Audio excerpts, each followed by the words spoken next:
Hi, I'm Kathleen Galdo. I'm making this video to explore the phenomenon of medically unexplained pain.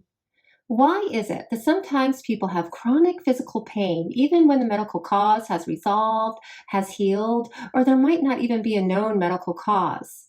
This is really frustrating for people who experience this, and it's not uncommon with people who have experienced trauma or who have had some level of post-traumatic stress. This is why a lot of therapists, particularly therapists who work more directly with the subconscious, are fascinated with this phenomenon because we're often helping people either cope with the pain more effectively or even retrain the brain so that the pain is not impacting them as much. And it's even possible to reduce the client's experience of the pain. So, when we're talking about medically unexplained chronic pain from a clinical or therapeutic perspective, there are five components to be aware of. One is physical. So, even if the medical cause has been healed or removed, or the pain is a somatic response to previous trauma, nociception and neuroception may be playing a large role contributing or causing the continuous experience of pain. And I'll talk more about that in a little bit. The second is cognitive. It's not just how we choose to think of our experience. When we're in a good place, we know the power of choice and we can choose to see the glasses half empty or full. But the reality is that chronic pain stinks and it can cause a level of cognitive dissonance when we're going to the doctor and we're being told there's nothing physically wrong, but yet we are still experiencing the pain. We'll talk a little bit about that. Third is behavioral. Many doctors note that in the absence of an injury or foreign object, movement can help with chronic pain, but we often want to avoid moving. But the reality is that if you are medically cleared to move, appropriate and safe movement, it gets energy and blood flowing through that part of the body. The fourth is emotional. And last, but certainly not least, is the subconscious component, which is so strongly influential of all of these components. In fact, they're also intertwined. It's difficult to speak about one without noting the other. In this video, I'm going to touch on the cognitive and emotional factors, but I really want to delve into nociception, neuroception, and the role of the subconscious mind. These factors are often overlooked, but they're very important to understand if we're looking for alternative modes of healing, because it is possible to find healing even when we don't have a medical cause. So that's why I'm making this video, to maybe help some other therapists working in similar modalities who are seeing clients who are coming to them with medically unexplained or somatic pain. Also for clients and patients who are seeking solutions, continue to rule out medical causes with the doctor. Maybe in the meantime, you still want to find ways to reduce the pain that don't include taking medications that may be really addictive or not having to rely on them too much. So before we dive into this, I want to clarify, I'm not an MD. I'm a licensed therapist. I've been working with trauma as a therapist for about 18 years. I'm also an EMDR therapist, and I've been doing that for about 10 years. And early in my practice of EMDR, I became fascinated with the role neurology can play in the persistence of chronic pain and in the healing of that pain. So again, I urge anyone who is experiencing chronic pain to advocate for themselves with their doctors, to absolutely rule out any medical cause of pain. But if the conclusion truly is regional pain syndrome, there's still hope to retrain the brain and improve your experience. So let's get on with the physical components of medically unexplained pain. So nociception, I'm going to start with that. Nociception is basically the brain's way of encoding pain. We have something called nociceptors on the body. We might touch something sharp and the body will send the signal to the thalamus. It's the part of the brain that perceives where the pain is coming from. It also sends signals to the hypothalamus, which is responsible for triggering the fight or flight response. It's responsible for triggering the sympathetic nervous system. On the way there, it also triggers our amygdala. Our amygdala just lights up.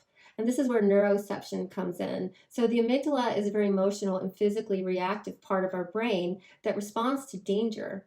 And if that pathway is so active, because of chronic pain or previous physical trauma, even when the medical cause is removed, this pathway in the body might still be responding. Also, the neurons in the brain that sense the pain may be overactive, and they haven't had the opportunity to relax and heal. So, in summary, with nociception, the body goes into a cycle where it's constantly responding to pain. So, when that source of pain is removed, depending on how strong that cycle is or has become, the nerves that signal and sense the pain may either be altered or overactive, so overactive that the experience of the pain sometimes continues. And with neuroception is very similar to nociception, but we're paying more attention to the pathways in the brain that trigger our emotional and somatic response. And these pathways are formed in our early years, particularly before age 7, when our subconscious mind is soaking everything up. Early life stressors strongly impact our ongoing subjective experience. These pathways can also become overactive due to traumatic experiences at any stage of life. So, if the pathway is active because of either or both of these scenarios, the brain may be more frequently responding to a threat than the client would consciously like. Some of this can be observed medically. However, the subconscious mind plays a huge role. The subconscious mind controls our autonomic nervous system, and the subconscious mind always lives in the present moment. So, with both nociception and neuroception, if the subconscious mind believes there is still a threat, the autonomic nervous system, particularly the sympathetic nervous system, may continue to respond to that threat. The subconscious mind runs most of our central nervous system. It runs our digestive system. It keeps our heart beating. It's what keeps us breathing when we're not consciously thinking about it. So it keeps us breathing when we're asleep. It's what runs the show. Our conscious mind processes about 10% of the information that we come across every day. The subconscious mind processes the remaining 90%. Because our subconscious mind is so closely linked to our somatic and emotional experience, it impacts our sense of danger and safety. So when our subconscious mind hasn't moved on because it always lives in the present moment from a traumatic experience, our body will continue to respond even after the threat is removed or the medical cause has healed. Neurologists used to call this learned pain with positive intentions, but of course a patient might be like, learned pain? I didn't want to learn this, I want to unlearn this. But you can unlearn it. That's the thing. We just need to know a little bit more about how to work with the subconscious mind and also to understand the neuroplasticity of our brain. You see, the brain is neuroplastic. You can retrain it to relax and even sense comfort. And the subconscious mind is powerful. Sometimes it just needs extra support to know it's safe, the danger or the threat is gone. So when people are going to the doctors and they're finding that there's no medical cause, this really causes cognitive dissonance for people. And they might judge themselves thinking, well, there's no logical reason for me to feel like this. There must be something wrong with me. Well, actually, there is nothing wrong with you. Even if there isn't a clear medical cause, this is a normal human response to trauma and to severe pain, and you can overcome it. You just haven't had the chance to retrain your brain. In some cases, it can take months along with the right medical care and effort. In other cases, it might just require regular meditation or the right therapy. But just because there isn't a surgery or pill that can make it go away like that without other problems like addiction does not mean it's hopeless. Finding the right type of mindfulness meditation practice, hypnotherapy, even guided visualization, mind body practice, Tai Chi yoga, EMDR therapy, depending on the individual, these practices can help both in releasing stored trauma and in retraining the brain.